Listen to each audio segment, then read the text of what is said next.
Let's get ready to grumble!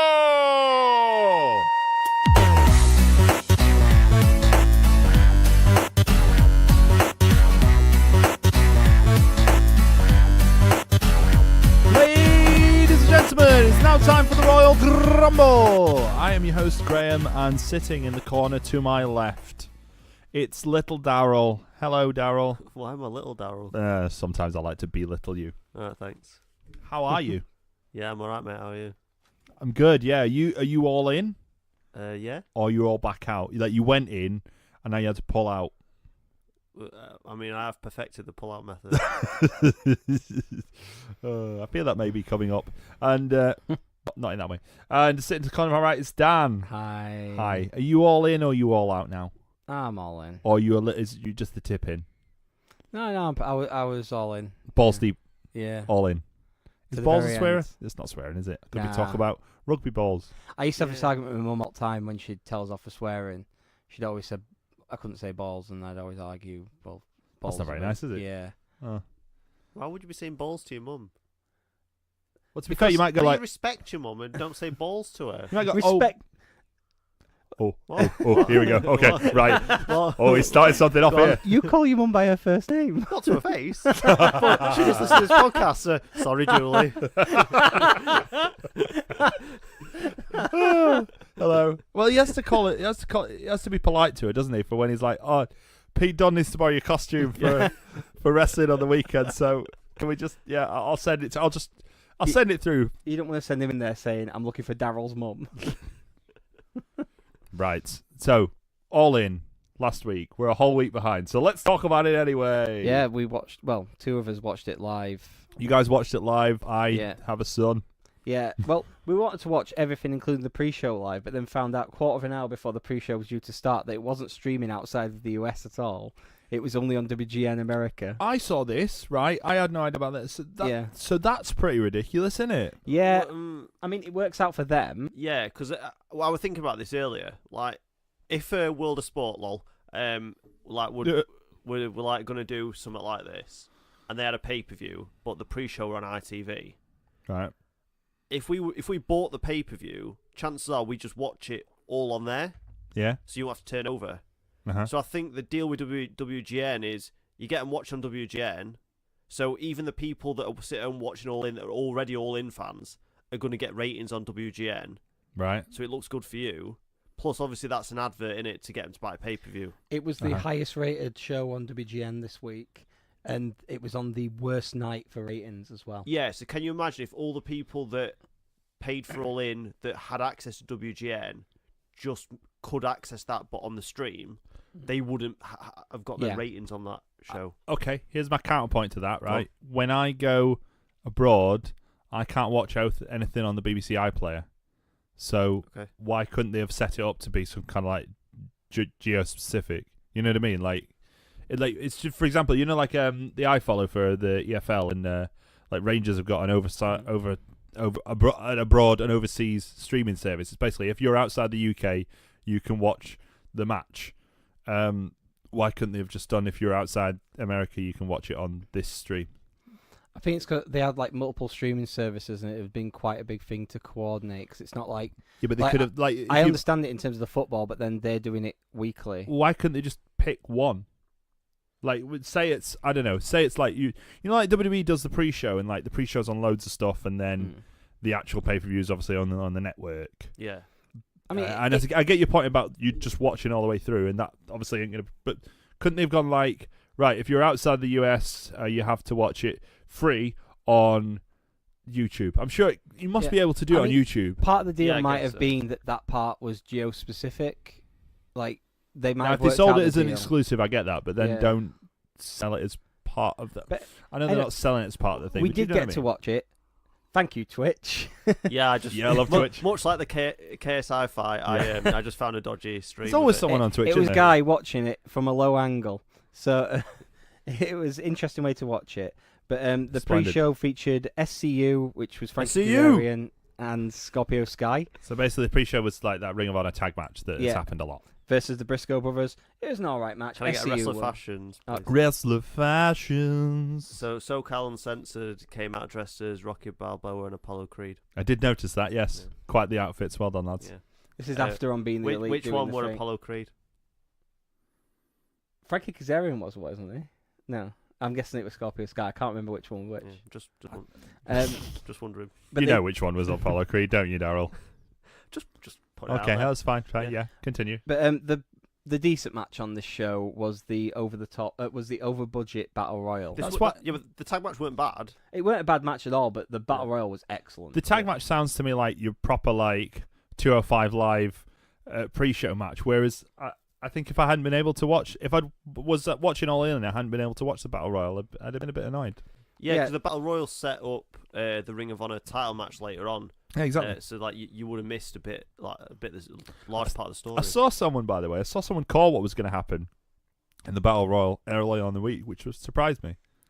Well, I think a lot of people not specifically said that Flip Gordon was going to be in a mask, but I did hear a lot of people say that Flip Gordon's going to be in that battle royal. Yeah, one specifically, I continually told him that Flip wasn't booked, just to be annoying. Marvelous. But yeah, they hid Flip well because even I didn't realise that El Chico Luchador was there and Rocky Romero was there. Well, partway through the match, you said Rocky Romero's in the ring, and then you realised, well, who's in the mask then? Yeah. And then you still didn't twig on that it were Flip Gordon. Yeah, at that because point. he'd not been at match. No. But I got played, didn't Yeah.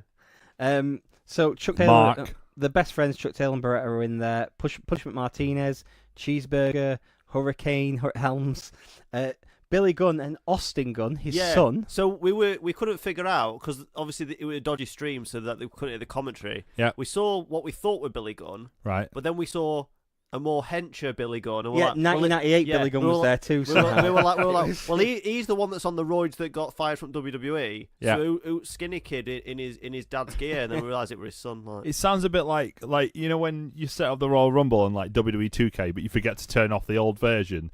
So then The Rock 98 comes out to fight The Rock 2001. Yeah. Well, a bit like that. Ethan Page. I don't think there's any Billy Gunn to 1998 because no one wants that. No. Marco Stunt, the guy who got called up after his performance at Joey Janela's Lost in New York, was there. The match was kind of focused around Ethan Page, Jordan Grace, Brian Cage, and Bully Ray. Well, Jordan Grace had a spot with Brian Cage where she got buckle bombed, and then didn't she powerbomb him, or did she? Oh, she tried to pick him up on her shoulders, yeah, but she couldn't quite lift him up, and then she made fun of it afterwards on Twitter by saying, "My max rep won Brian Cage." Yeah. But yeah, she got a huge reception when she eliminated Brian Cage and then squared up to Bully Ray. Yeah. Because even though she's big built, she's quite short, so it was a cool visual to see her squaring up to the guy who, Bully. Bully Ray's annoying, but it works for this thing. Colt Cabana as well was in there with his all-in gear. Yeah. Like most people had special all-in gear made for it, which was quite nice.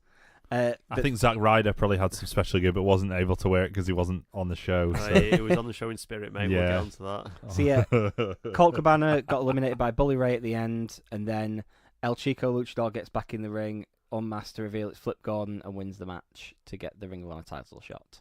It was a really good battle royal, though. A lot of fun. Yeah, well booked. Yeah, sounds fun. On to the main show. Main show started with Matt Cross versus Maxwell Jacob Friedman. What's the point? Right, I watched this. It was fine, but what was... I chuck didn't... them in Battle Royal. Yeah. Chuck them in Battle Royal, then you don't have to rush your main event, do you? No. Also, I felt, for what should have been a short opener, and it was... It even went a little bit too long for that, I think. You know what I mean? It was about 11 or 12 minutes or so, or it felt like Wikipedia that. says 9:23. Well, there you go. It felt like about 10 minutes when it should probably have been about 5. Yeah, and I don't even know who this MJF guy is. No, I never heard of him. I think he's a CZW trainee. Oh, good. He's a CZW champ at the moment, I think. I was trying to remember his name earlier without looking it up, and I thought he was called JTF, then I realised that's a warehouse close by. He's known as #MJF on all the High Spots Network stuff, where they like to make fun of him. Because he's only 22 or something like that. And he's he looked young. He's already ridiculously talented. I assumed that part of the reason for having him on the main card was in a few years when they do something else, they'll be like, look, this is where he got his big break, you know? Yeah, he's been making a big impression on MLW as well, as far as I remember. I've seen a few bits from him on there. Anyway, Christopher Daniels versus Stephen Amell. Yep. Right, I've heard people slag this off. Why? I did a little bit on the night, but at the same time, what like, did you it's his expect? first single Can I ask something, right? I didn't realise this. When did Stephen Amell join Bullet Club? At Ring of Honor in February. I have a really vague recollection of it happening, but I didn't even realise. So He teamed with him on the February Ring of Honor tour in Texas. There you go. Stephen Because Amell. like it come up with the Bullet Club thing, and I'm like, Christopher Daniels in Bullet Club. That don't make sense. Well, the Bullet Club logo was on the big screen for most of the show. No, I know, but I He mean, had like, is his like Tron thing? Obviously, Vigilante Club, innit? is Tron? Yeah, exactly. That's what Yeah. came up eventually. Because I was looking and thinking, oh, he's like, because It was accompanied by Josh Segura. I don't know yeah, who that is. he's somebody else off of Arrow. Okay. Because I looked him up as well. Because I he was just like, I wanted don't his know who mate that to is. come down to ring with him, basically. Yeah, basically, yeah. It was a good match for what it was. Yeah. And it'll bring people in because it's the guy from Arrow. Yeah, see, I saw his debut, so Yeah, so you weren't bothered with. I was there like at the start. There since day one. Exactly. Next up was the women's four-way, which, again, another really great match. So it was Chelsea Green, No. Madison Rayne, Britt Baker, who came out to Adam Cole's old Ring of Honor music. Don't say again another really great match, because let's just dissect that sentence. Because Christopher Daniels, Stephen Amell wasn't really great; it was average, and this wasn't really great either. I thought this match was really good. I enjoyed the card and everything, but it weren't great. I thought this match was really good. It was scrappy in places, weren't it? But then the other person in the match was Tessa Blanchard, who was brought out to the ring by Tully Blanchard and Magnum TA. So her two dads. Yeah. There is a woman involved in there somewhere, but it's fun to say her two dads, Tully Blanchard and Magnum TA. That'd be like if they bring back my two dads, that's what I want to see. Right. Daryl brought up as they were doing the entrance how awkward it must be that your old mate from NWA days and stuff is. Yeah, that you had cage match with. Yeah. Quick cage match, or whatever it That was. match was good. Yeah. Just remember that match. But yeah, He's, so he's now doing your misses. yeah, that's what he won in the match. It wasn't just for the NWA United States Championship. It was for the woman. Cooks by Magnum. But yeah, I enjoyed this four-way.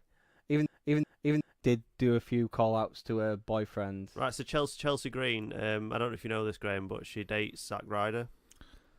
Yeah, well, that I think it sort of became established during the match. Yeah. Yeah, so she did the woo kick thing or whatever it's called. Mm-hmm.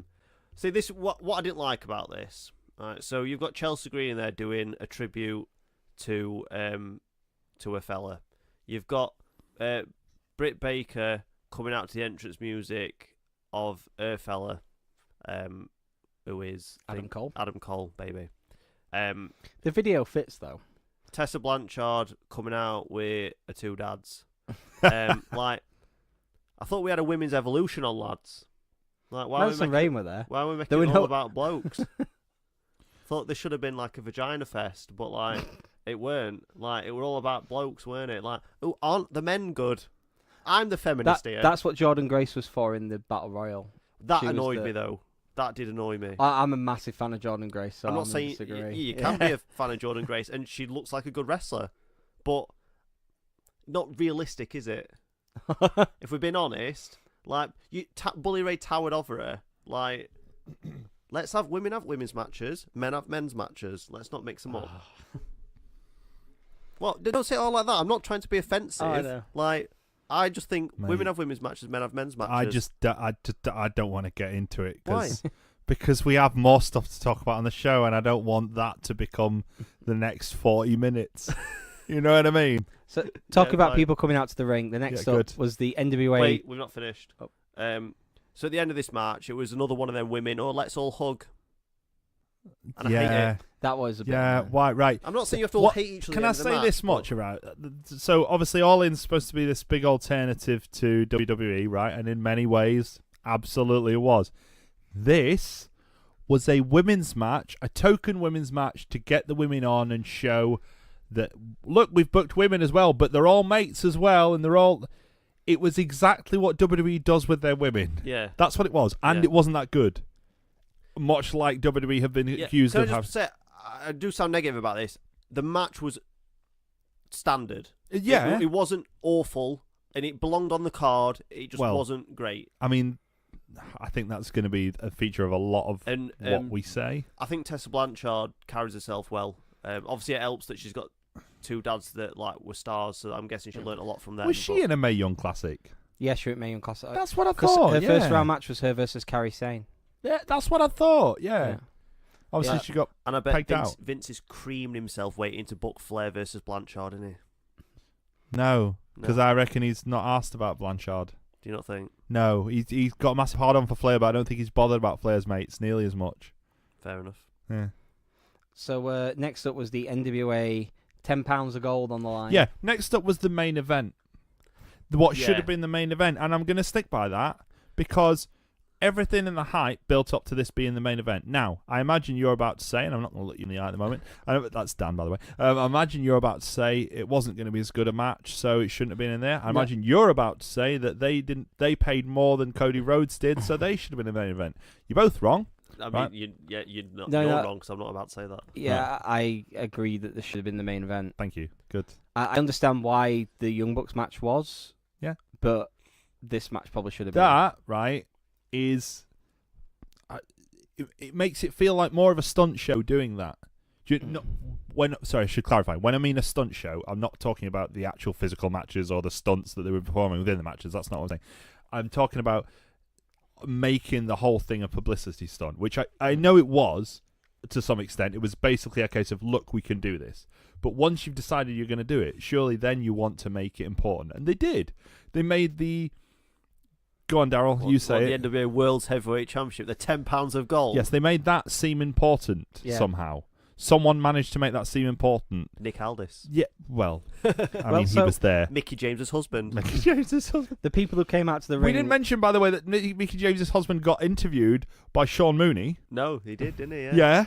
Sean Mooney was on there. Bit of Sean Mooney. Literally came on and said, you didn't think I was going to miss it, did you? It's like, no one was thinking of you, Sean. So Nick Aldis was brought to the ring. No. Yeah. Well, we've got a podcast line. Yeah. So we're equals in a way. So Joe Hendry reckons that 10,000 people listen to his. I think he does things with numbers like what we do with numbers. Yeah, probably, yeah. Nick Aldis came to the ring with Tim Storm, former NWA champion. Yes. Sean Daivari. Yep. Samuel Shaw and Jeff Jarrett. Right, here we go. So Yes. you want to question Bullet Club continuity with Stephen Amell. Jeff Jarrett is Bullet Club for life because he was in Japan in Bullet Club. Yeah, he was in proper Bullet Club, wasn't he? Yeah. So before Cody Rhodes went, oh, it's mine now. Yeah. So what's he doing? Dunno. What's he doing here? And then Cody comes out with Tommy Dreamer, Glacier, Diamond Dallas Page, Brandy Rhodes, and the person they haven't listed, the most important thing that came out to the ring with them, Pharaoh came to the ring. Cody Rhodes' dog. Yeah, Yeah. basically. Yeah. Right. They brought Pharaoh out to the ring with them. Ignoring the dog. No, Don't but ignore the dog. Mate, right. I'm ignoring the dog because I know it'll annoy you. Yeah, it will, and it is funny, but like, it looked mint. Oh, yeah. It looked absolutely mint coming out with his dog. Yeah. I Right, think everyone should come out with dogs. Have you But heard more seen the than interview that- thing after the match as well? What's that? Because they They did that. interviewed the dog. The dog was like, oh, what do you think of the match? They were on Rough. Macaulay Oh. Culkin's Bunny Ears podcast. Cody and Kenny Omega. Right, can we rewind that a little bit to the Yeah. part where you said they were on Macaulay Culkin's Buddy Ears podcast, and you said that like that was just something that we could say out loud. I only without- found out it existed when Why I is it found called out Bunny Ears? they wear bunny ears when they interview people, and they get Why? the guests to wear them too. It's a Why? thing. It's Macaulay Culkin is. Yeah, but he doesn't need a gimmick, does he? He did. He's got this. Ah! You all know what I was doing, even though you didn't see he me. was doing the sound. He's got his when he Josephine- drank the Jesus No, but juice. they know what I was doing because they heard it. Yeah. He's And- got his Pizza Fiend Velvet Underground cover band as well. Okay. That's a thing. Okay. Don't they- give that any They time. played in Just- Stoke. well, somebody else do. Um, Lord knows no one else is playing in Stoke, are they? Ho, ho, ho, ho. Take that, Brammer, you bleaking... They're going to beat us next week, aren't yeah, they? I'm about to see you starting the trash talk I now. know. No, I'm not. No. Are we going to go on their podcast, or are they not going to have us on? I bet they'll have proper podcasters on. Yeah, they're too highbrow for us. Oh, Yeah. whatever. They might invite me on Then why would they invite you on? because I'm a quality broadcast journalist. Right. Do you support a team in the Championship? No. If you ever have a debate episode about Aaron Ramsey's injury, then you might be the guy. What? Yeah. What? No, because like. Because you'll play like you're genuinely offended by it and you hate Shawcross. You haven't seen his house, have you? You haven't seen the banners he's got up in his room. The effigy hanging from his ceiling. Yeah. Anyway, can we talk about the NWA World Heavyweight Championship match? The £10 of gold. When he had Pharaoh with him backstage, was supposed to hand Pharaoh off before he came through the curtain, but he heard the reaction Pharaoh got on the video screen, and he was like, "Oh, I've got to take him out now." And the entire time, like, Brandy's trying to be like presenting Cody and stuff, and she's just staring daggers through Cody for bringing the dog out in front of all these people, and he's just there like, "This is my moment. You're not taking it away from me. I've got my dog and everything." The ring walks were amazing. Yeah. Right. Yeah. Even disregarding the dog, which was good. Yeah. Right. That was great. The minute I saw that, I was like, "Why is this match on now?" I'd already seen the video package beforehand, which was really good. Can we make an argument why it was on at this stage? Right. Because I like Cody Rhodes. You two are like, 3-star Cody. Right, which he is, yeah. I don't like Nick Aldis, right? But Okay. I'm sure you guys don't. You've like emailed Nick him Aldis. once. I'm sure you guys. I'm sure you guys don't like Nick Aldis. Technically, the reason I don't do commentary anymore. Yep. Or you're indifferent, right? Yeah. So technically, two wrestlers that a lot of people would either be indifferent to, or they don't like one of them, but not in a like heel way, just in a Nick Aldis way. Don't care for him. As opposed to Matt and Nick Jackson, super over. Right. Kota Ibushi, super over to that kind of fan. Right. Rey Mysterio, Yep. massively over. All right. I don't know much about other two, but I'm guessing indie people like them. Right. Probably, yeah. Yeah. Would you not argue there's more star power in that match than there is in Cody Rhodes versus Nick Aldis? Every match after it, I think. Well, maybe apart from the Chicago Street fight, had more star power than this match. Right. But that's not the point, is it? The point is you structure a show in the way that the most interesting story, theoretically, can be at the bottom. Now, also, if you wanted to count that argument, you would go, yeah, okay, the most interesting story could be on the main event. I think the most interesting story was actually the next match. But the main event should be the... of course you do. The main event should be the title match. What's the title match? There's two reasons why it should have been the main event. In counter to your argument, our main part of the show is Unforgiven 2008, and the most interesting story in that was on like second or third. No, it wasn't. Was it? Yeah, I mean, it was, but it wasn't. But it wasn't, was it? Yeah, that was a bad argument. Yeah, because you know what? Did you watch the full show? You folded it in. Yeah. He's folded it in, Daryl. You've done him there. It's an extender. You've done him now. Right. Let's move on. So yeah, it was a really great like old school title match. I do really question why Samuel Shaw and Daivari were involved. Why not? They're involved I agree. in NWA in some way. Right. One thing I didn't like, one thing I will say, the whole... Well, first of all, Earl Hebner, right? Let's get there because he's awful, right? Earl Hebner's a mark for himself. Yeah, he's awful. He's like 70. Yeah, he's terrible. Yeah. He's terrible. Always been a bad ref, and he's unfortunately both bad and has a name for himself. Yeah. Did you see that? And he was almost certainly out. You know, like the people outside of Sheffield Arena after the WWE live shows. He was definitely doing that as well. This is what I was going to do. You know, Hoam Mask, or however you pronounce it, the Japanese wrestling clothing company, and you can't get the stuff outside Japan normally. They did a crossover. They were at All In, and they released an All In shirt. If you couldn't get it from them, just go to Earl. Masks out here. Oh, what, officer? Nothing. No, just giving some things to my friends. You can. Pentagon had to steal his mask back from Earl Hebner so he could sell it on eBay. Yeah, definitely did. There were a lovely DDP spot in this as well. Yeah, we got little diamond cutter. I think he had to pass the blade to Cody. That was the other thing I was going to say. Is I didn't like the whole. Well, it follows on from our dislike of Earl Hebner. Is Earl throwing up the X and they're like, oh, maybe he won't carry on. That didn't do a lot for me.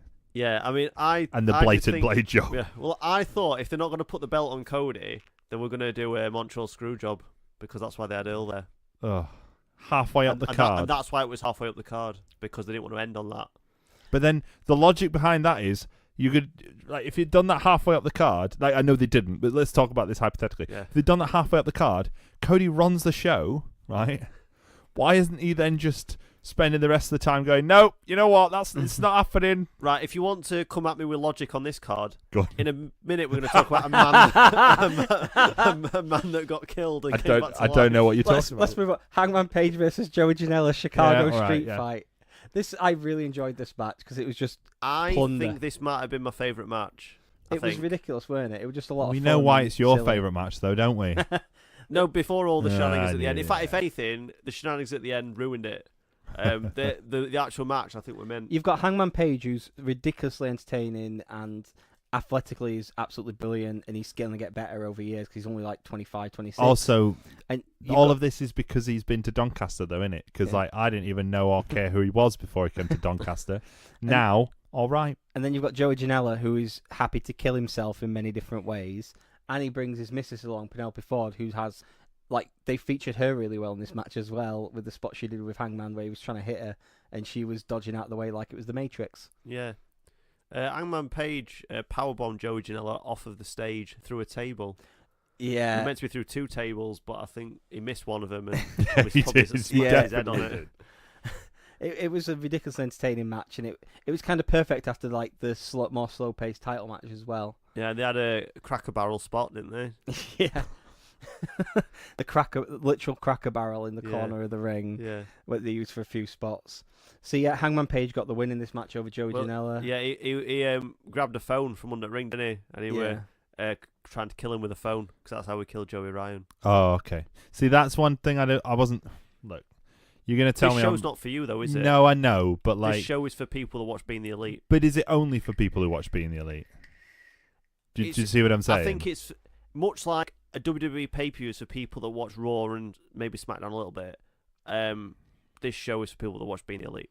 Okay, fair enough. I can accept that as an argument. Like, because if you think about it, all the Flip Gordon stuff, Being the Elite, the Daniels and Stephen Amell, that was on Being the Elite. Yeah, Daniels framed Amell for Joey Ryan's murder. The Cody Rhodes and Nick Aldis stuff was largely the NWA series, but a little bit on Being the Elite.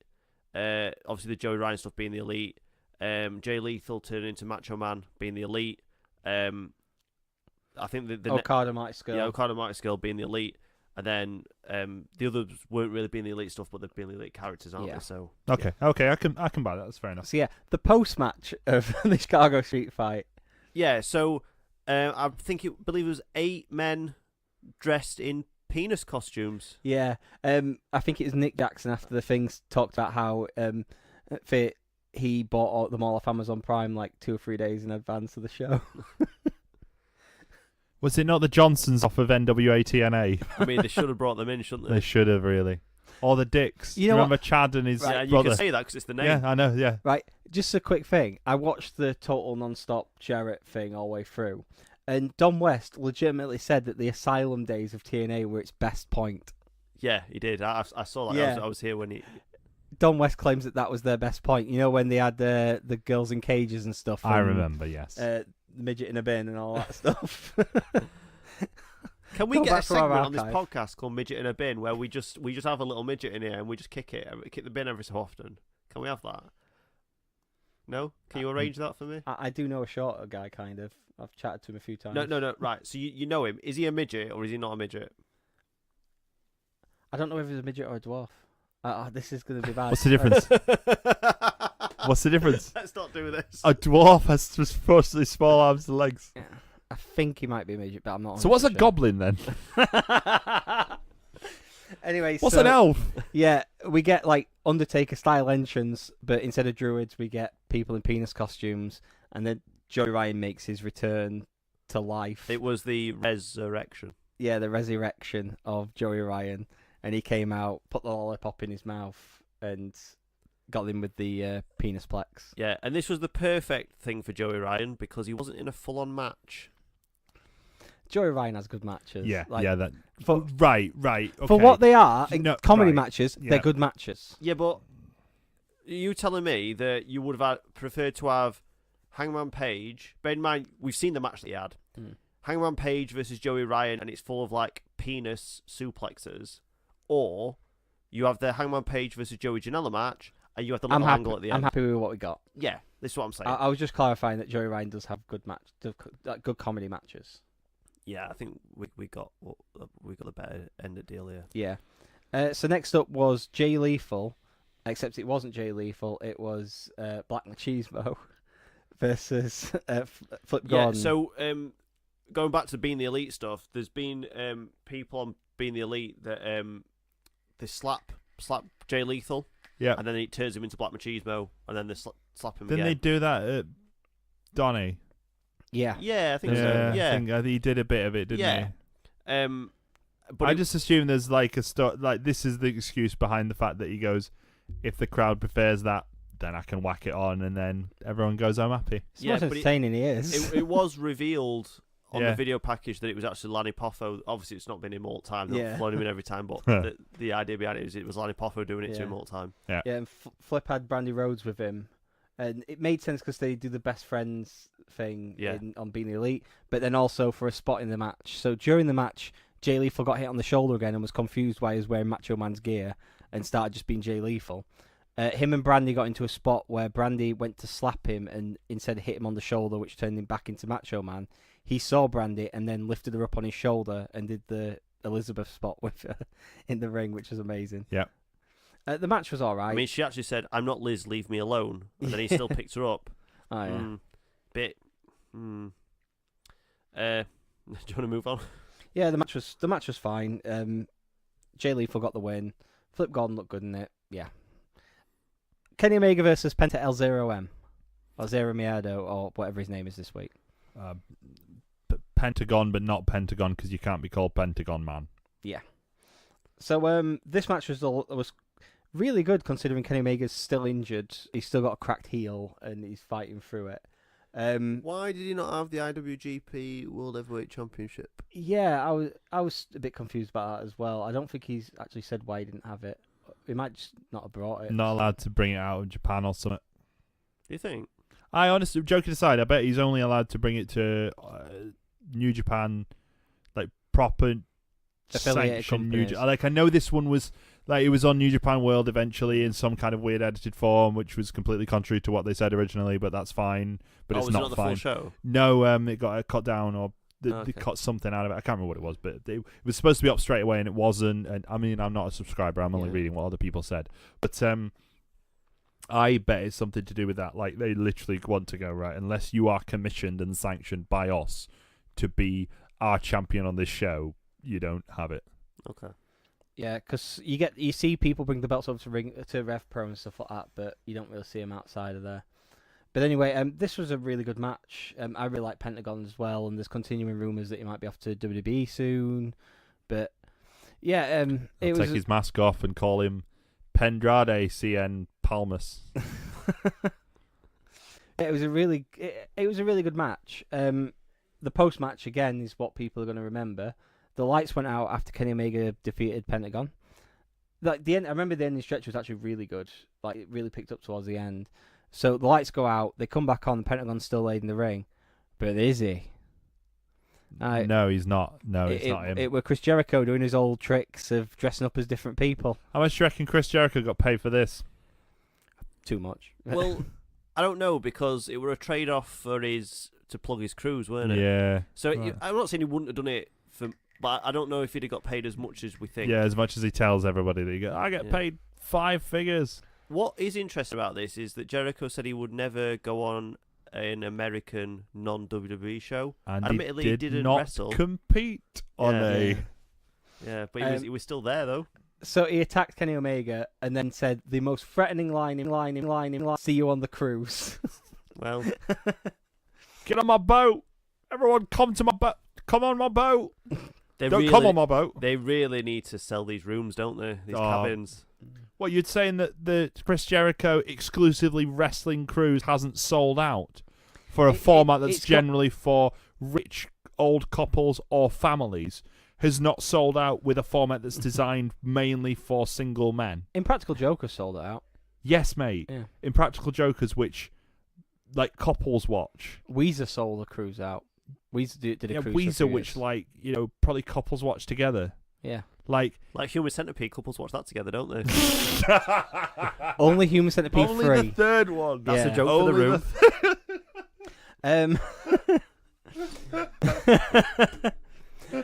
How much horse porn have you watched with your girlfriend? Why do you tweet us at Royal Grumble Pod? I will send you back my film recommendations. Speaking of film recommendations, we've got something to talk about that later. Let's not forget. So yeah, they've got rooms on the cruise to sell. Next up, Okada versus Marty Scurll. I really like this match. I don't think the Young Bucks liked it. Why? Well, because that's all going around. But then Marty Scurll said the match only actually went 1 minute over. So they had 25 minutes planned for this match. I mean, they sent a referee out to tell them to wrap it up, to go home. Yeah, go home. I think that's when Remember they that time realised Antonio Inoki came out and told Luke Gallows to go home. It's not a race thing. It's fine. What? It's not. He was telling him to wrap the match up. Oh, Inoki. Go home. So yeah, I really enjoyed this match. Terrible. It played up on the whole thing about Marty Scurll is not a heavyweight, even though he got announced at £352 or something like that, doing the old hardcore, the old Crash Holly gimmick. Yeah. The best spot of the match was Okada setting up for the Rainmaker and then motioning to the camera 205. But as he did the 5, Marty Scurll grabbed his hand and then did the finger break spot Broke to his him. fingers. Yeah. Yeah, I enjoyed that. But well, before the match as well, they did a video, didn't they, where the guys that were talking to Marty Scurll on camera on being the elite, they he broke their fingers as the well. The record executives / like wrestling people or whoever they are. It's confusing. Okada didn't have any balloons. Yeah, he's back to his jacket now. He's starting to get back to old Rainmaker. Okay, is that because he got rid of Gato? Yeah, he's started to find himself again. Okay. I haven't seen today's New Japan show, and I won't see tomorrow's, which is the big show, which Destruction. So we'll probably talk about that next week. Is that the one where they do like Destruction Hiroshima? Yeah, that's in 2 weeks, I think. Oh, yeah. Or even Hiroshima, which is the actual place. Yeah. But yeah, another really good match. And then me. the main event, the Golden Elite, Matt Jackson, Nick Jackson, and Kota Ibushi versus Rey Mysterio, Rey Fenix, and Bandito. It was probably better that they only had 11 minutes because they just went straight into the third act of the match and just went all out. Or all in. Yeah. It was really good, and it was only shame about this is that because the show overran, we didn't get to see the post-match thing, which they've posted online since. Well, there's a 47-minute Being the Elite episode. Yeah, I haven't seen that yet. Yeah, it was good. Yeah. But they did like a thing where all of them, apart from Marty, came out to the ring. Yeah, he's got heat on it because... On it, he reached shower, he didn't know it was happening. It was kind of impromptu for him to come out and say thank you and everything. I mean, I used to be a wrestler, I'm not anymore, but I used to be. And I think if there were a big show like this, I think I'd just watch it till end and then get a shower. Or do you think he's embarrassed? Do you think he's got like tiny penis? So he thought, I'll get in shower while they're all busy, so then they don't know. I wouldn't know if he's got a tiny penis. No, you find out. Well, Hangman Page is he was the guy getting annoyed about the dick wrestling stuff because he felt like that was him. I mean, you just swore. Oh, he did. Yeah, you said D-I-C-K. Oh, and you still owe the jar from before. Because he said it earlier, but he said it in reference to the tag team. The tag team whose surnames were D-I-C-K. No, but you can say it because that's the name. The surname was Dick. They're the Dicks. Yeah. But you said it singularly as a noun. Next week, send me a message when you're on the way to record saying, make sure you've got £1. Everyone tweet him. Just tweet him.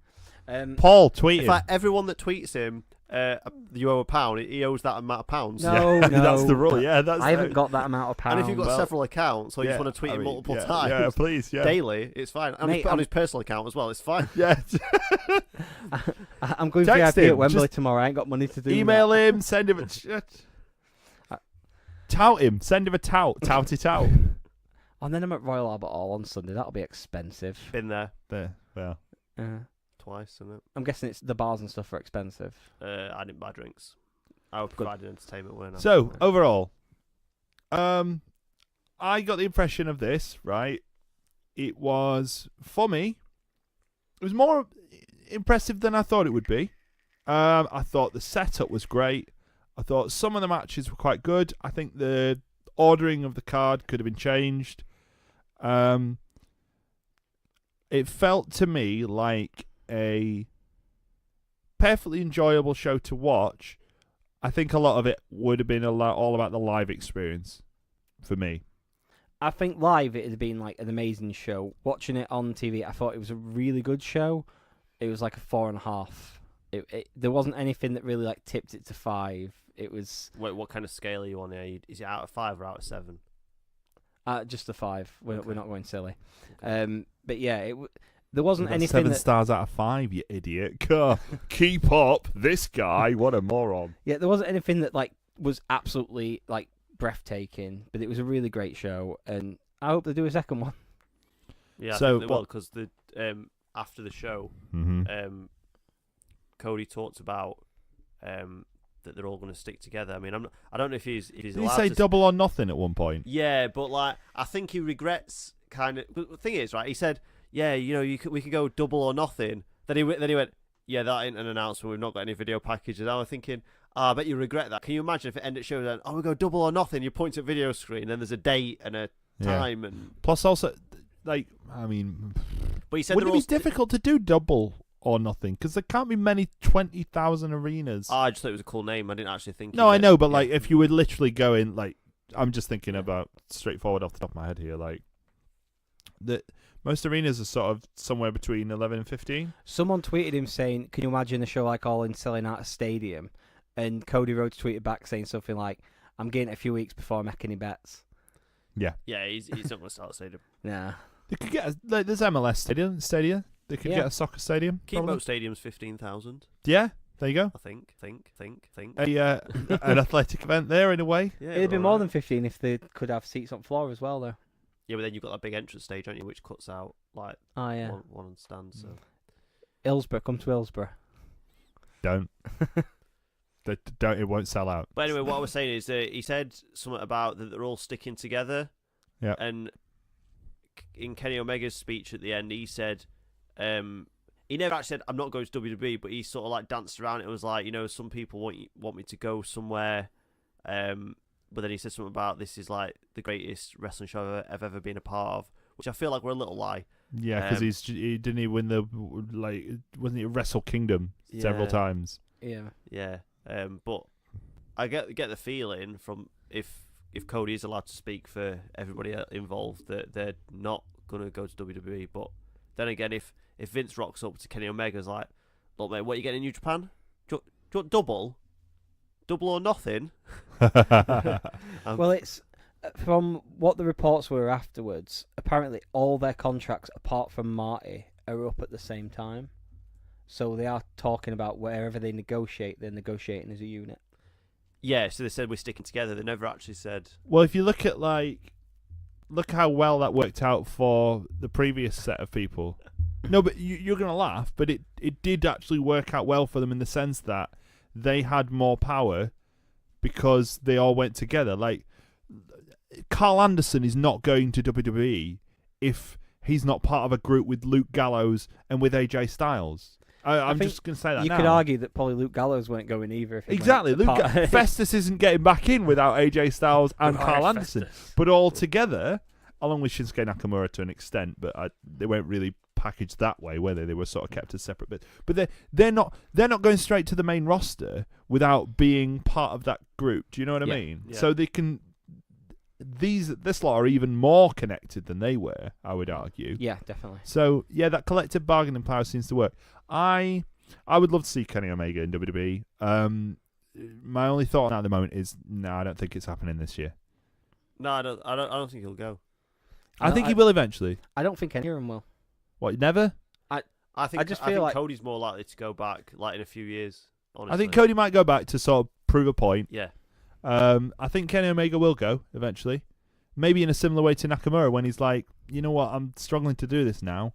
But he'll have more of an advantage in WWE in that he's white, he's blonde, he's a big guy. English is his first language. So he'll be able to get by without necessarily needing to do what he's the artist. Well, yeah.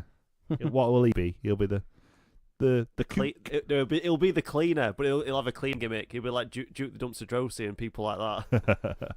So on to WWE stuff now. So right. There's a few bits of WWE news. There's some tell-all book going on. Yeah, so it's an independent book, but they've been given full access to Vince. This is a bad idea. Yeah, can you imagine? Right, but when they say full access, is it full access or full nudge nudge wink wink access? Or are they watching him go for a piss? You just swore. Yeah. So there's a story, just to go on a little sidetrack, but it's kind of linked to this, about what Jim Ross told on his StarCast panel about Brian Pillman. Mm-hmm. So there was a point in early '97 where Brian Pillman went to JR when he was the head of talent relations and said, Jim, I really need to talk to you in private. It's really important. I've been thinking a lot. I need to talk to you. Can we go somewhere private? So Jim's like, yeah. Where do you want to go? He's like, oh, there's no one in the showers right now. Let's go around to the showers. So he took Jim around to the showers, and then he didn't say a word to him. He just walked towards the toilet cubicle and opened the door, and there was just the longest poo that Jim Ross claimed he's ever seen. He said, and he just stood there with the door open, showing this to JR. That's a really good story. It's better than that story he told about killing the dogs. Yeah, it is much better. It's better than that story. He said it was 18-inch long. If it wasn't 18-inch long, my hat isn't black. Right. So yeah, that's the access they're getting to Vince in this tell-all book. It'd be interesting to see if it is tell-all, because if it is tell-all, Vince won't be happy with it afterwards. But you get the feeling it's going to be, they've got access, but at the same time it'll be, let us have a read of that before you publish it. Vince has got a weird thing about these sort of things, though. Like, he wants to keep his cards close to his chest until somebody goes, like, oh, well, I'm going to defy you. And he's like, yeah, I love that. You know, that sort of thing about him. Yeah, because like he let Bret Hart's film crew go round and then didn't like that he had a film crew with him. And then he let Beyond the Mat come and film and then didn't like that Beyond the Mat He tried to get Beyond the Mat, like, he tried to get the release delayed of it. Yeah. That's how much he disliked it. Yeah, even though he let them backstage to film. Yeah. So, yeah, he's a weird one, isn't he? He's just got an odd sort of thing. But I feel like he's got skeletons in his closet. Oh, yeah, like that definitely. old Jimmy Snuka thing don't ring right with me, to be honest. Like, when he walks into prison thing with a briefcase. Right, yeah. Well, the gimmick story that Jimmy Snuka told people. Yeah. Yeah. And think about, like, who his mates were. Jimmy Snuka's just forgot that he wasn't actually in Pulp Fiction. That's basically how Jimmy Snuka's mind works. I mean, as far as we know, like, Vince McMahon's only two friends outside of wrestling is Dick Ebersol, and that wasn't swearing because that's his name. Yeah, it's his name. You can say that, Dick. And the President of the United States. Yeah. Is that his friend? Sort of, yeah. I think they are mates. I mean, they're friendly enough that Donald Trump was genuinely worried when his limo blew up. And I heard your limo blew up. I just want to check that he's okay. Is he hurt? Yeah. I do the hand as well. No, I like that you do his little hand. Yeah. Not like the Beatles' hand. It's different. It's close. Right. So, the other thing in WWE this week, well, there's a few things. The Mae Young Classic started. Yep. So we've not given spoilers out for the Mae Young Classic. Nope. Because so shall we start now? Yeah, let's do it. So we're gonna, because it'll probably be me, but you guys might watch a few episodes as well at some point. Yeah, probably not. We're gonna just do a quick thing week by week. So week one, the matches were, when I find it on my phone because it keeps scrolling. Brilliant. To the So top. right, whilst you're doing that, we'll talk about something else. I'm there. Yep. Oh, he's there. So the first Disappointing. match, Tegan Nox versus Zatara. Tegan Nox is formerly known as Nixon Newell. They put her over massively on commentary and made her out to be like the dark horse of the tournament, pretty much. Racist. And she was really great in this match. MJ Jenkins versus Rhea Ripley. So Rhea Ripley was in the tournament last year and was kind of like happy-go-lucky, and this year she's come back and she's all dark and comes out to heavy metal and stuff now. She's pretty much the Jay White of women. Like, it's the exact same transformation over the past year. Okay. That's a great compliment for Rhea Ripley. You're the Jay White of women. Oh, Jay White's got really good though. Carry on. So that was a decent match. I quite liked MJ Jenkins as well, but shame she's out so early. Vanessa Craven versus Lacey Lane. Vanessa Craven's massive and she's decent. Lacey Lane, massive. She's like 6 foot something. Okay. Yeah, she's big. But this match were a bit so. They left a botch in, which surprised me, considering they've had weeks to edit it. But yeah, you can't cut round it. Yeah, exactly. And then the main event was Killer Kelly versus Miko Satomura, which is the reason Killer I turned Kelly it. live. Yeah, this match was awesome. Miko Satomura is one of my favorite wrestlers right now. Like, she's absolutely brilliant. And then Killer Kelly is one of the best women wrestlers coming up at the moment. Absolutely brilliant match, really hard hitting that you don't normally see in WWE. Yeah, really great match and worth going out your way to watch. Sweet. Moving on from that, following on from that in terms of internet exclusive stuff and also involving the women wrestlers of the WWE, the Mixed Match Challenge is back. So you remember we talked the other week about Mixed Match Challenge being back, and maybe that's why they're doing Daniel Bryan against Daniel Bryan and Brie Bella against Andrade Almas and Zelina Vega. Yeah. Neither of them are in it. No. Pre-packaged teams. Well, not most of them, but many of them are not there. Miz and Maurice aren't together in it. It's Miz and Asuka, probably because they. That makes sense, though. It does, because obviously, like last year, we'll and let also off with that one. Yeah. Speaking of Asuka, by the way, did you notice Asuka on this week's SmackDown? I haven't watched this week's. No, SmackDown. even if you had, you wouldn't have noticed her because she's now just in a random tag match against the Iconics. I literally can't even remember who she was tagging with. Because she's dead. Yeah, because she's nothing. They've killed her. Yeah. She is dead. On the plus side, Becky and Charlotte had a really good interaction this week. I did see that. They might actually be going with the old double turn. Because, it doesn't involve Roman Reigns, so it's fine. Yeah. But yeah, the Mixed Match Challenge is back. They've announced a bunch of the teams. Braun and Alexa are back. That's fine. Yeah, they kind of worked last time. Yeah, they were right. But now Braun's more of a heel. And Alexa's more obviously Alexa was a heel before, wasn't she? But he was a face-ish, tweener-ish. Yeah. So I don't know. Now they're both heels. I don't know if the dynamic's going to be the same. Do you think they're going to play up the sexual tension, or they're just going to go full blown with it now? Well, I've seen a video on Instagram, and they look like they're playing up the sexual tension. Yeah. So. Yeah. They have a laugh with it, don't they? Yeah. This seems to be a bit more of a have a laugh type thing. Yeah. Also, it's round robin this time instead of knockout. Okay. Which basically it means that they have more matches. No one gets, as soon as you've lost, you're not kicked out. Right. So there's no end date, much like NXT Redemption. That's what it is, mate. I assume that means you're all in. Well, if Derek Bateman's tune in for Daryl's Mixed Match Challenge. If Derek Bateman's in, then yeah. The other thing, WWE wise, Raw. Right. Yeah. This is actually kind of important because Shawn Michaels came back on Raw. Yeah. To talk about the Undertaker against Triple H match, and then the Undertaker came back on Raw. And said, Shawn Michaels, oh, well, I retired you, didn't I? I tell you what, if you were ever going to come back, it'd only be to face me, wouldn't it? Wouldn't it, Prince of Saudi Arabia? Cha-ching.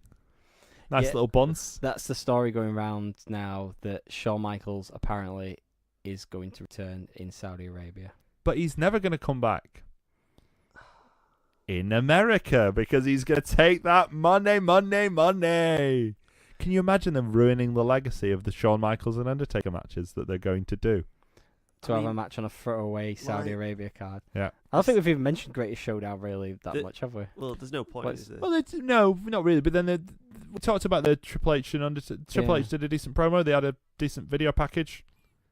We had all those people last week, including Kevin Nash. Most of them were on the telly. Kevin Nash doesn't do FaceTime, does he? Literally phoned in. Yep. Good old Nash. Well, he didn't want to risk tearing his quad again, did he? That's true. I just, I'm not sure about this Shawn Michaels thing. Yeah. Yeah, I'd rather he stayed retired.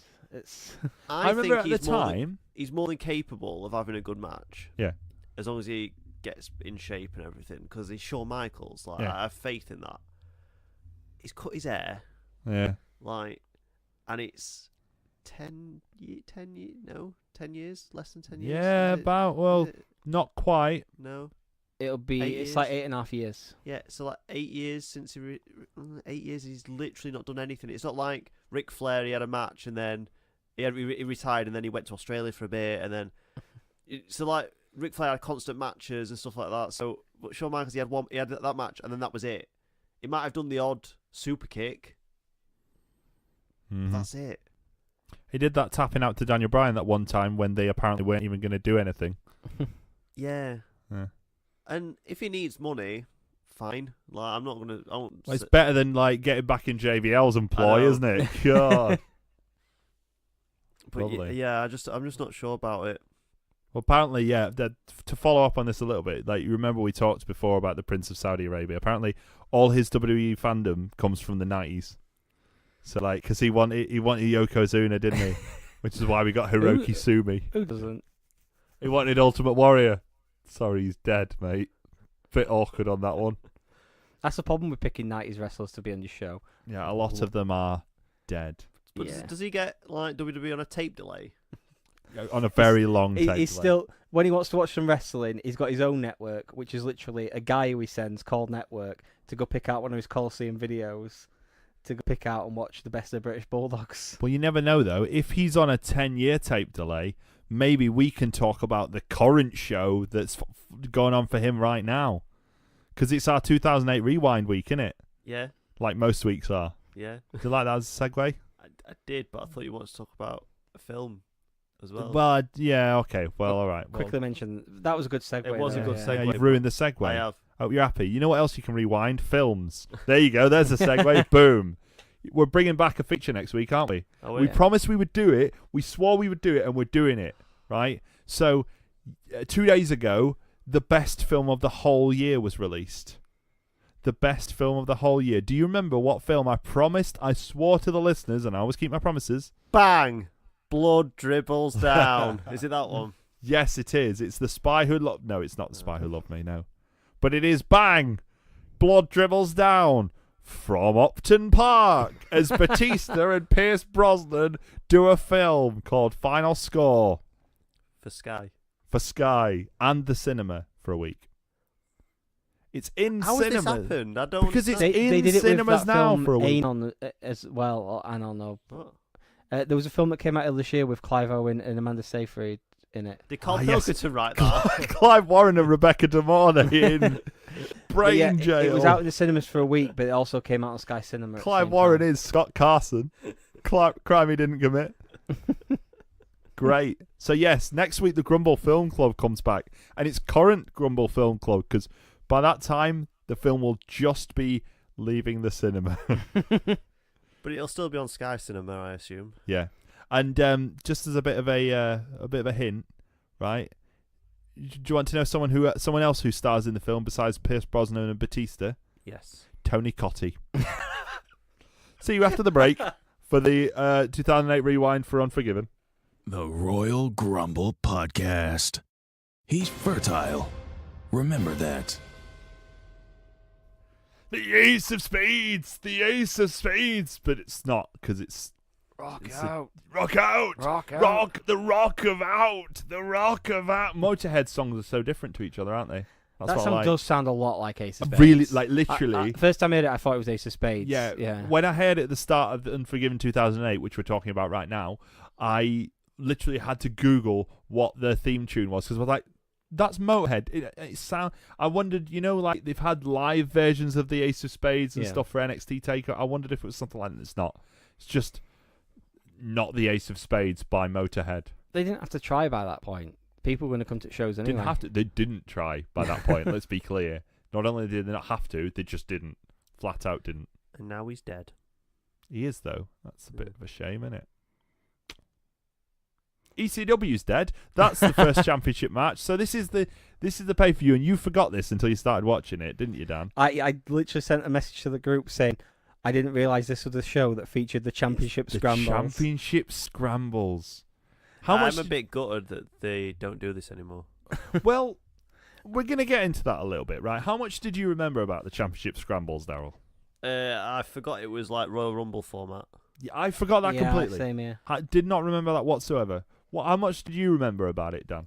I just remembered that, to move on quickly for the show, that technically Brian Kendrick was WWE champion. That's all I remember. It wasn't technically. No, well, because they announced them. Not actually. They announced them all during the matches as new WWE champions, but the actual rules. Current. Yeah, current. WWE But the actual champions. rules stated that the belt didn't change hands till the 20 minutes were up. Yeah, that was the rule, yeah. So, which we'll get back to because JR gets a little confused by that rule. Yeah, I mean, he was calling him the Kendrick for a lot of it. That's true, yeah. So... But then, I mean, Taz corrected him. Oh, no, wait. Of course he didn't because he had no idea what was going on. So the weird thing about this was, in the build-up, right, the Championship Scramble was an Adamle original. Yeah.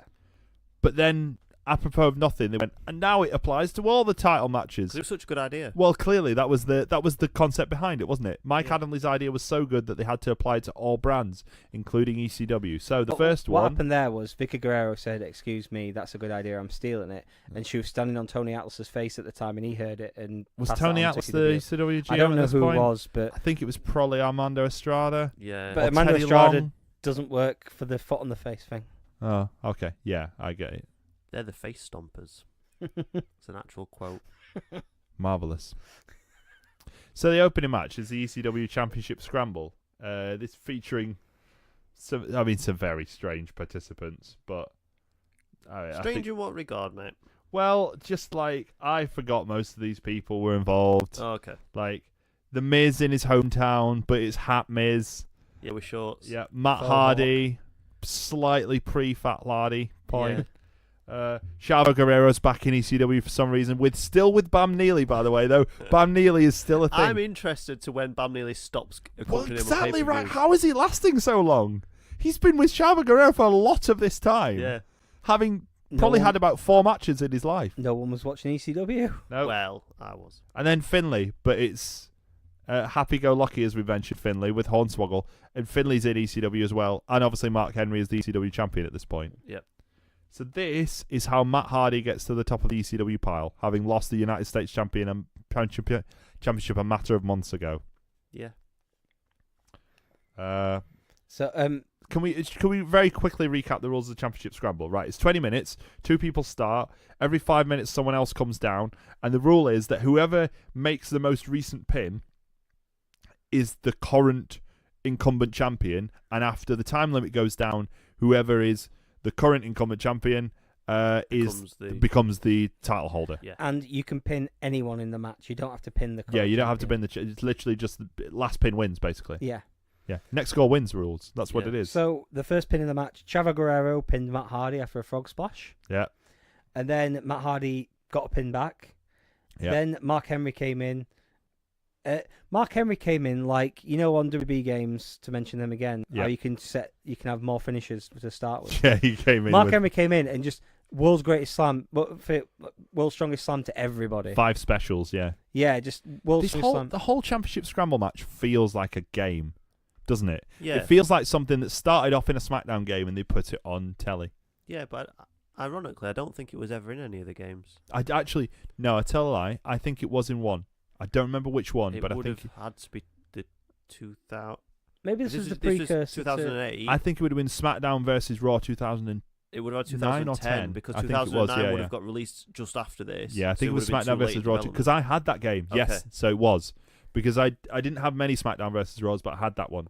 Maybe it was the precursor to the Shark Cage, where it's like, oh, well, we're having it in game next year, so we need to feature it as much as possible. No. See, they didn't release a Championship Scramble playset. That was the problem because that's why they scrapped the match. It just comes with like a stopwatch. Just a 5-minute stopwatch. Yep, that's good. So yeah, eventually, Matt Hardy. Mark Henry pins Chavo Guerrero with the world's strongest slam. Then Finlay pins Matt Hardy with a Celtic Cross. Celtic Cross. Very different things. Yeah. Very different. And then Matt Hardy pins The Miz with the Twist of Fate and survives ECW to the title. limit. Yeah.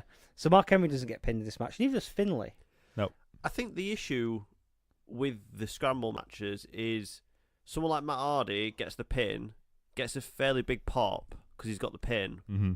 and you've got to wait 2 minutes or a minute, and then he wins. I feel like they did a better job with this match than they did the SmackDown match because Matt Hardy was in every time anyone else tried to go for a pin would break it up at the last second. Yeah. See, I'm going to disagree. Going. I'm going to disagree with you on that, but that's because I'll talk about the SmackDown match a little bit. I think I don't think this one plays to the strengths of the match as much as the other two. Yeah. But I mean, it isn't. Well, we'll talk once we've finished the pay-per-view. We'll talk a bit more about the actual concept and the fact that they don't use it anymore. But this is the first match with it in. The next match is Yo, Pop a 40 and check your rollies. Sorry, no, not Pop a 40 and check your rollies. They've changed it now. Yo, it's Shad Gaspard and JTG. Because eventually, at some point, someone went, "Should we take out that bit about Pop a 40 and check your rollies from their theme music of the team we also named Crime Time, so featuring 2 young black men against Cody, from Brooklyn." Cody Rhodes and Ted DiBiase, the current champions. The storyline going into this was Crime Time stole the tag belts and gave them back on condition they got a title shot at the pay-per-view. Seems fair. Yeah, so I was watching this with my other half, and a while ago you made a comment to her about wrestling, saying that wrestling is 10 years behind anything else. So she looked at this and went, "Are they seriously called Crime Time?" Yeah, they're 2 black guys called Crime Time. Oh, put the horse porn back on. Put it back on. So I said to her, remember when Graeme said about wrestling being 10 years behind? Yeah. Yeah, this is like a perfect next new generation tag team that somehow made it to 2008. Brooklyn. It wouldn't have been new generation, mate. They Men would have on been a the Mission. Attitude Era. Yeah, it would have, yeah. 1998. Yeah, they were more 98 than Men on a Mission 94, weren't Yeah. they? I was a big Men on a Mission fan back in the day. So Why is he not phoned us? Is he dead? Ew. Like, I know one of them's dead, but you know the one that phoned up Dropkick Radio and went, I'll do an interview if you like, and they went, oh, all right then. Why is he not phoned us? Or Oscar? Well, not the dead one. Or are they both No, dead? Mabel's dead. Oscar and Mo were the other two. Right, okay. I think Oscar it's was Mo. the rapper, and Mo was his tag partner. Mo was the one that phoned up Dropkick Radio and went, hello, I hear you're a radio show. Well, I'm free for an interview. And Jeremy, polite as he always was, went, oh, all right then. I'll do an interview with you, Mo from Men on a Mission. Oh, good old Jeremy. Bless his cottons. Can you imagine if we did a live show and just some random wrestler phoned us up and wanted to do an interview live on the air? How much I would rinse them for being a mark for themselves. I imagine though, you could probably get that from like UKW wrestlers or whatever. There you are, Paul. We Why? mentioned it. Don't play up to that one. What? Every time UKW announce something, Paul posts on my thing saying, "Can you talk about this on the show?" And I always say no. Why would I do that? Yeah, exactly. Why would we talk about UKW? There you go. It's But the now first we've and done last it. time. How many people Great. do they draw to a show? Like 2? No, I mean, sorry. Plus, we probably get a bigger crowd than them. That's what I'm thinking. But their shows are free too. Oh, right. Men. Right, pause the recording for a second. Marvellous. There you go. Yeah, That was a good one, wasn't it? I'll probably tell him that joke. You can tell him that's fine. Yeah, it's probably not suitable to go out on air though. That's what I thought. I wonder what Cody Rhodes will be doing 10 years from now. I hope he's put some weight on because he's skinny as out on air. Yeah, maybe dye that hair so he looks exactly like his dad. Apart Well, not from- exactly. I mean, you know, you need to eat a lot more, wouldn't you? Oh, Manu. Remember Manu? Yeah. Right. I literally went, oh, it's Manu. Is Manu dead? I think Manu's dead. Manu is dead, isn't he? Yeah. Manu's Is he? dead. No, he's Are not. you sure? No, I don't. Well, let's find out if Are Manu's you getting dead. your Samoans confused again? Well, Are we going back to episode Roman Reigns' 2? brother's dead, but that's not Manu. It's Rosie. So it's Rosie that's dead. We're going back to Okay. episode 2 when Graeme was being racist about the Usos. Yeah, I remember that. Think about that episode 2. We're on like second episode, and he's a racist one. How things have changed. I know. Yeah, Right. Do you know what? No, I'm not going to give you the satisfaction. Carry on. so yeah, this tag match, it kind of a placeholder in between the two big matches. Well, they were weren't we just introduced Manu, weren't it? yeah, and then That's then all it for- was there Manu. and then for like I know it's later in the show, but Name's Manu. talk Not even about giving now a where good name. it's those three apparently trying to impress Randy Orton. Say, look, Yeah, we who made a was- statement out there. Look, this is Manu. Like Randy Orton's like, yeah, cool. He did the partridge shrug, didn't he? Yeah, he's like, And then he dislocated his shoulder while he did it. I actually quite like the. shake my hand, Manu. I quite like the build up with the sort of next generation ones going. Yeah, look, Randy Orton. Look, we're building up. We're going to be as good as you. And he's like, you're nowhere near as good as me. You're going to have to prove something and actually do something to be as good as me. And the sort of slow build. The only problem is it's really slow. Yeah. Because like I don't think they form legacy for still another month or so after this show. And you think about what happens on this show, like I still don't think they form legacy for another month or two. In fact, they don't properly form legacy until after Ted DiBiase goes away and comes back. Does he go away because he's doing the Marine? The Marine 2, yes. Yeah, that was when he was going to be the biggest name Because in the wasn't world. Randy Orton originally scheduled for the Marine 2? No, there was the Marine 3. Was it Marine 3? And then the Marines went, hello. We... Sorry. Completely unrelated thing. What? Someone who's just been announced for Southside in Sheffield, and I'm proper ecstatic. about Right, it. well, release it on the... Yeah, sure. Yeah, who is it? Chris Wolf. Yeah, see, Ah, for me, that's yeah. amazing. Oh, But they're and already- Manu's going to be there as well. It's Not like- as a wrestler, you just bought a ticket. You know, I'm quickly going to put it's the Queen of the Ring in November, and they've already announced Killer Kelly, Miller McKenzie, now Chris Wolf, and Casey Owens as well, who's the current champion. That'll be really good. Like, I'm quite excited for that show because it's going to be in Corp. Right, anyway, Dingy venue. Manu's Afa's son, so he's related to Roman Reigns. Although I think he is actually related. Yeah, I think he is. Like, not just one that's like, oh, I'm his mate, so now we're brothers. Next match. Next match, unsanctioned. Yes, so this is the Chris Jericho against Shawn Michaels match after Chris Jericho punched Shawn Michaels' wife in the face for real. It's a hold harmless agreement, isn't it? Yeah, the old hold harmless. Don't even know what that means. No, it just means all holds are harmless, so it's fine. Yeah. The thing I really liked about this match, it was a great match, but the thing I really enjoyed was the referee was pretty much there to mediate. His job was to count pinfall or submission, but for the rest of the time, to fill time, it was just him saying, "No, don't choke him. No, stop doing that. Come on, you don't want to do that." It was really fun to watch him just mediate the entire time. And eventually call for the end. Yeah. Because the match ends by referee stoppage in a parallel to the Shawn Michaels and Chris Jericho match from before. Because Michaels had gone right bad in that. And he's like, right, I'm going to smack you in the face. Now, the only problem I had with that, right, you'll probably hate me for saying this, but I don't care. His punches looked like mega weak when he was like Yeah, they did. supposed to be paggering Chris Jericho. Whereas Jericho, his didn't. Well, Which surprised me a lot. Jericho's punches. I'm saying that in this specific case of paggering in the face so that a match gets stopped, yes. Okay. Or a segment gets stopped, like when he punched his wife. Well, I mean, he was good at punching her, but that's because he did punch her. But yeah, this match was really great. I I think can't he's remember. punched his own wife now that they're like clearly going to split up or whatever. I mean, for legal reasons, no. No, I would For never. legal reasons, I would don't never know what Chris suggest Jericho's that. doing with his wife either. He's not No. dead. We can't say things like that. Yeah, you're right. Sorry, that was a fictional. He was only dressed as a skeleton, Graeme. Yeah, that's right. That's where I got confused. Shawn yeah. Michaels had jeans on and cowboy he boots. came Yeah, out Shawn in- Michaels. Yeah, great. Oh, you're doing it, aren't you? You're gonna do it now again. What? You're gonna bring up Shawn Michaels in jeans and cowboy boots. What do I you spent ages in that slobber knocker mode on SmackDown 4, trying to unlock Shawn Michaels' alternate attire. It was the. I El don't Ligero want him in Street the Fighter NWO title. shirt. I don't want him in his backwards beanie and whatever it was. I want him in his proper tights. And the alternate attire was white vest and jeans. I hate SmackDown 4. Anyway. It's just a little issue he's got. It was a lot. He spent a long time unlocking that alternate attire. I've got a SmackDown issue. Go on. SmackDown 2, I think it was. Yeah. I got the pre-order from Game, and if you got the pre-order, you got a free T-shirt, which was just a white T-shirt with the SmackDown logo on it. Right. And I wore it the next day underneath my school uniform. Right. So that's how long ago it came out, because I'm old. Yep. And that was the day where I had a fit, and I threw up on myself, and I ruined my shirt. I had to go to hospital and everything. Oh. And because I had a little bit of weight on me, they thought I had diabetes. I don't have diabetes. So what? They just took one of the. Well, this one's clearly diabetic. That Yeah, seems like good hospital work. I collapsed and had a fit, and when I went in there, they gave me a diabetes test and said, "No, you're fine."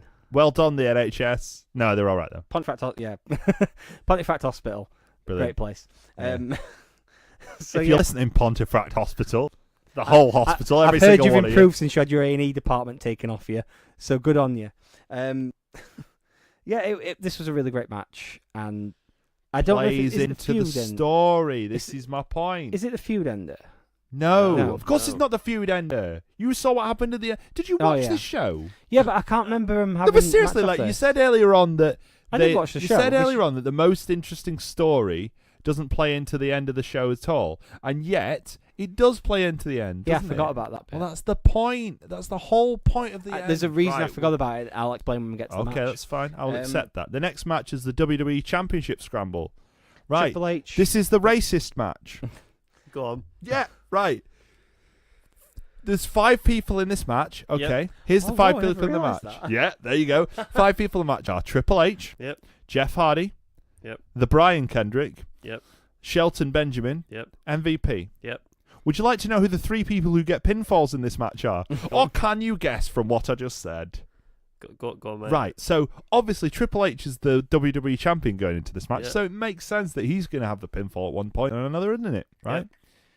Jeff Hardy is like the massive babyface on SmackDown. He's building up and he's really finally moving into that main event level, so it makes sense that at some points he's going to have the pinfall in it. Yep. Right.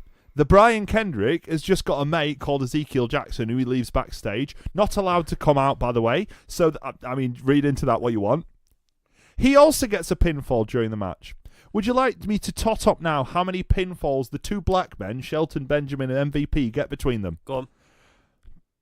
Yet 0. No pinfalls. So literally, even in a match where the pinfall doesn't make you the champion, no black men are allowed to be the WWE champion. To take that further as well, watching this match, I thought on like how MVP was pushed at the time, and considering what happened in the first match, you could almost understand if they did a thing where MVP won the match and then Triple H just won the title back off him, because they really pushed him at the time.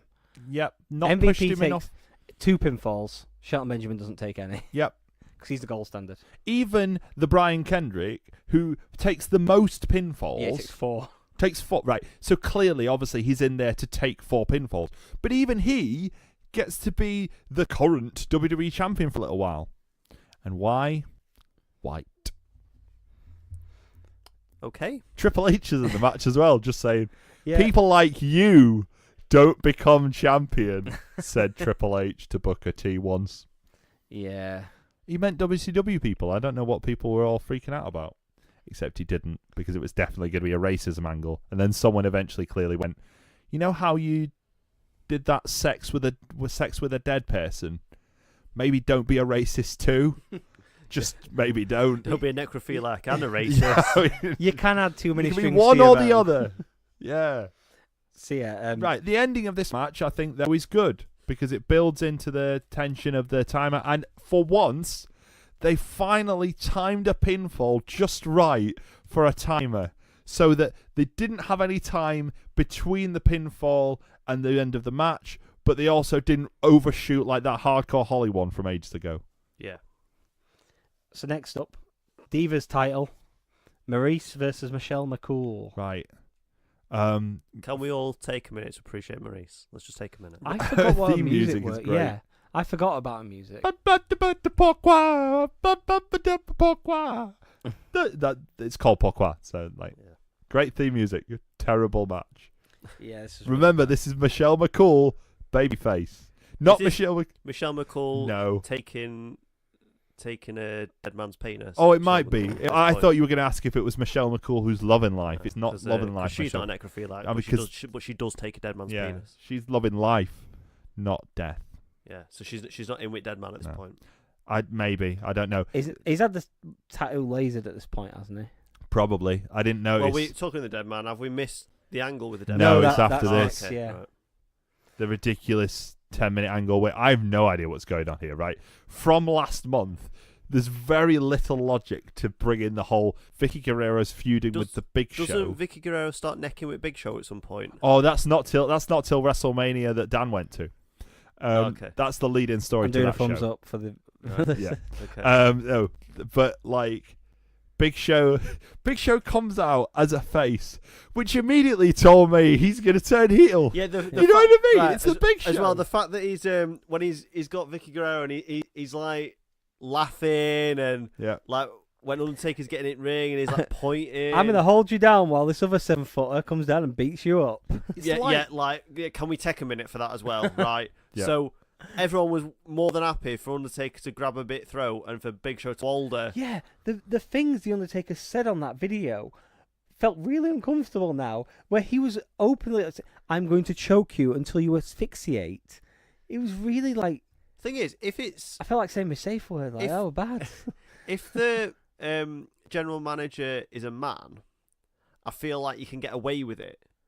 But like, if it's a woman, you can't really have blokes going in and like choking them, can you? I mean, the only thing he could have Unless they said, consent to it. the only thing he could have said to make that worse, because it was really bad, was, "And I'll bury you next to your husband." Like, that's the only thing he could say. Oh, if he'd have said that, this would have been the greatest promo of all time. Or if in the coffin there was just like an Eddie pillow.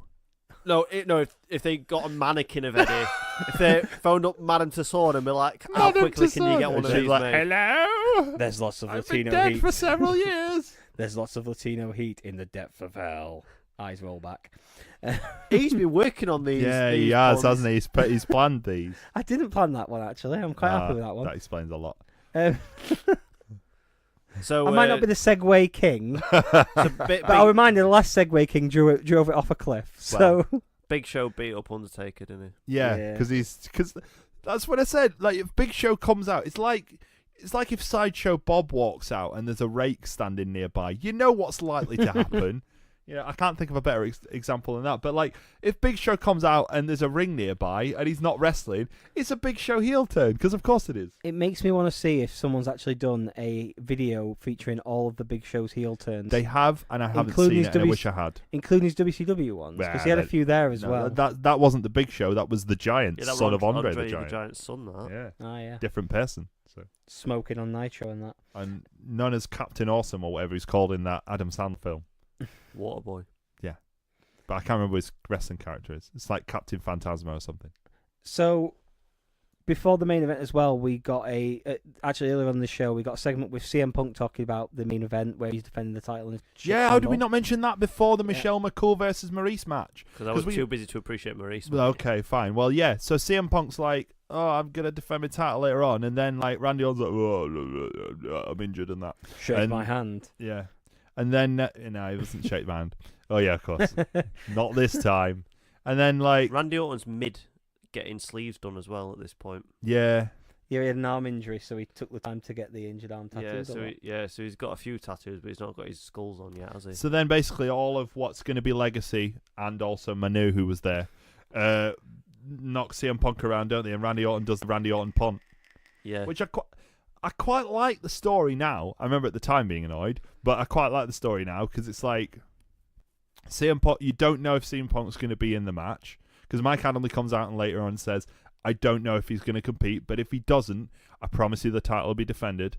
And because of the format of the Scramble, it works in context. Yeah, because there's always that somebody coming down, isn't there? So exactly. Yeah, so and they could have only completed the story by having CM Punk challenge whoever came back when he came back, which he never did. No, actually he did. Did he? Yeah, I forgot this as well. I thought that was part of his big storyline afterwards, where he said I lost the title and never got a rematch. No, this is the weird thing, right? He got a rematch. He didn't have a match with Randy Orton, or a big profile one. He did eventually have a Raw match with Randy Orton, but that's why 2.5 years later they eventually went, oh, you remember 2.5 years ago? Well, this is retribution for that, Randy Orton, you bad un. So the Scramble match, yeah, so let's detail this a little bit more because the Scramble match starts off with it's you know what? Batista and JBL. It's even worse now that you cut off his good segue earlier because it could have segued out of Batista being in this match into talking about what we're doing next week. See? And if only we could edit this non-live podcast. No, because we haven't got time because I'm going to bed It's 10 after past this. 10, I'm hungry. Yeah, So, I'm going to bed after this and then tomorrow morning I go away for a week at 4. I don't want to record any more of it, so Yeah. that's basically what it is. So yeah, Kane's next in. Because what you really want when you've got Batista and JBL in the ring putting on a classic is a third component to make that even more classic, is Kane. So Kane comes out and does all choke slams and that, and JBL gets pinned, so Kane's the interim champion for a bit. Rey Mysterio's out next. Him and Batista, buddies. Yeah, busy mates at this point. They were pretty much recycling the Eddie Guerrero storyline there, weren't they? So we know there's one more person coming out at this point. And it turns out it's Chris Jericho. Now, very slight flaw in the logic is that CM Punk can't compete because he's injured, so they send in Chris Jericho, a guy who got knocked out on the show, who's visibly injured, and he can't make. And literally, the last 5 minutes starts, and he hasn't made it to the ring by 4. But because of the format, nobody expected him to come out. It's a surprise. People aren't quite sure what's going on, and then Jericho, with about 7 seconds left, steals a pin off of Batista, I think. Pins Kane off of Batista's Batista bomb, because Batista was the... Wikipedia says Spinebuster. Oh, sorry. Well, there you go. Well, the point is that Batista was the current champion at the time. Jericho sneaks in, steals the pin, and then Batista turns around with about 6 seconds left. Now, the timing's slightly off on that, because you could argue that Batista could have tried to pin someone in those 6 seconds. But Batista's turned around, so he's assuming he's still the champion. He's celebrating, and then he only realizes when he hears the buzzer with 4 seconds left. Turns around, holds his head. Chris Jericho, playing into the Shawn Michaels story from earlier on because that allows it to continue. With a Batista element. Yes. Which he was also involved with the Shawn Michaels. Exactly. The whole thing's been 3 interweaving threads from earlier on in the year. Chris Jericho is the new World Heavyweight Champion. at the time, I was like, I can't believe they've done this to CM Punk. I remembered the thing. Sorry. Go on. So I had a Mandela effect about this match. What did you remember? I thought Randy Orton was the guy. What do you mean the guy? I don't know. So I thought instead of Jericho, in my head, and I remembered it like this, that Randy Orton comes out and wins the title. Oh. I don't know why no. I had that. So you But for years, I've always, like, coming up to this, like, forgetting that the Championship Scramble happened, but in my memory, Randy Orton won this match. Because here's the thing, right? I've been looking forward to doing this 2008 thing purely because I watched this show and didn't get to see the next one. I think it was away or something. And I've never seen, as I mentioned before on the air, the Chris Jericho against Shawn Michaels ladder match for the World Heavyweight Championship, which is what this leads up to. Okay. Also, in my head, that match was at Survivor Series, so I've got a little bit of a Mandela effect there, because it's not. It's at the next pay-per-view, which I can't... No Mercy? Yes. There you go. I'm just looking at the card now. But basically, Shawn Michaels defeated Chris Jericho earlier in the night. Jericho's now the world champion, and Michaels is delighted about it, because the next night on Raw, he comes out with a ladder, I think, and says, we're going to have a ladder match for the world title. And that's it. Yeah. Did we enjoy the show? I did. I actually... Right. I didn't think it was as good in terms of matches as some others, and I think the Scramble match, for all its positives, is maybe just a bit too weird, too video game gimmicky, you know? Yeah, I think if there wasn't 3 of them, maybe it'd help. Yeah, that as didn't well. help. Yeah, But I think that if you think how many pay-per-views they have a year, I feel like it's all right to just trot it out once a year. Yeah, because you think like you can have one-on-one matches all the time. I think my problem with it is that, and maybe this is part of their problem with it, is there's a removal of a certain element of unpredictability. You know that match lasts 20 minutes, and why does one person get 5 minutes rather than 20? Do you see what I mean? Yeah, but you have to sort of play that up in angles, don't you, leading up to it? So like, you know, with the Royal Rumble, when they used to have like people fighting for 30 spot. Yeah, I remember that. Like in theory, you should have people qualifying for certain, maybe a beat the clock challenge. They could do it at Fastlane. That would work out. Yeah, Fastlane beat the clock. Yeah. Before we close out the show, so we haven't done this in a while, but we've actually got the next few shows planned out. So yeah, we do. So I read through the list of shows. Let's do it. It's non-Summerfest. Yeah, non-Summerfest. It's not summer. So next week, and there is no Autumn Fest. Next week is the return of the film at Royal Grumble Film Club. Yes. Batista's final score. Yeah, you've written Batista's West Ham film final Batista, score. Pierce Brosnan, Tony Cotti, all the best names. So watch that and then listen to us next week. After that, it'll be the Hell in a Cell recap show on the 23rd.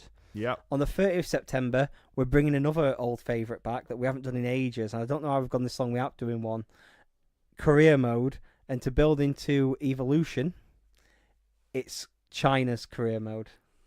And Daryl's just got well. Yeah, Daryl got a look on his face, but this should be pretty decent. Like for most of it, until we get towards the end of it. Did we do China career mode once, sort of? I think that episode we had to cut it. Oh yes, that's right, because she died. And then the week after that, can we not just release that episode? No, I don't. Does it even exist? I don't know if I've still got the deleted footage. I bet it doesn't. Go back He'll have through deleted it. But yeah, and then the week after that, which wasn't anything, but the week after that is the 1PW Year 1 episode. Yes, it is. Well done, good. We got it in there. Yeah. So that's it. Thanks very much for listening to the Royal Grumble for this week. You know what's coming on for the next few weeks, so I hope you guys tune in. Go and watch Final Score and see if you agree with our opinion on it. Don't forget to go to facebook.com/Royal Grumble. Don't forget to go to twitter.com/Royal Grumble Pod. We'll go back on Twitch at some point, I'd imagine. We're on twitch.tv/Royal Grumble. That's it. Say goodbye, Daryl. Goodbye, Daryl. Say goodbye, Dan. Goodbye. Goodbye for now.